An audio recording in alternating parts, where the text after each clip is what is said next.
Nak mulakan simpanan emas bersama Public Gold, ini adalah 5 langkah daftar akaun emas secara percuma dan boleh mulakan simpanan emas pertama di akaun emas Gap Public Gold. Nak tahu caranya? Jom saya tunjukkan. Okey, langkah yang pertama, tuan-puan boleh tekan link di bio saya. Kemudian langkah yang kedua, tuan-puan tekan daftar percuma dan pilih untuk 18 tahun ke atas untuk daftar akaun emas dewasa. Langkah yang ketiga, tuan-puan isikan maklumat nama, nombor kad pengenalan, email, nombor telefon dan juga tekan proceed. Langkah yang keempat, tuan-puan boleh ke App Store ataupun Google Store untuk download aplikasi Public Gold. Selepas download, untuk login kali pertama, tuan-puan masukkan IC tanpa dash sebagai username dan password. Langkah yang terakhir, selepas berjaya login, tuan-puan boleh buat pembelian pertama serendah RM100 melalui akaun emas Gap dan tuan-puan boleh menggunakan kaedah bayaran FPX Online Banking. Selesai pembayaran, tuan-puan akan nampak penambahan gram emas mengikut harga emas semasa. Tuan-puan kemudian boleh kemas kini profil dan jangan risau, sepanjang proses ini saya akan bimbing sehingga tuan-puan berjaya. Sekiranya tuan-puan ada apa-apa masalah ketika daftar ataupun tiada online banking, boleh terus berhubung dengan saya melalui akaun hijau ini. So mudah kan?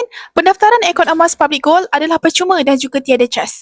Simpanan emas di akaun emas Gap juga tiada komitmen dan juga tak ada cas simpanan. Tapi siapa yang konsisten menabung, anda pasti akan nampak hasilnya. Jadi, dah tahu cara, jangan simpan seorang-seorang. Jom, ajak lagi ramai lagi kawan-kawan dan saudara mara untuk sama-sama dapat manfaat dengan simpanan emas. Nak tahu lebih banyak tips tentang ilmu emaskan kewangan, jangan lupa follow saya rapat-rapat.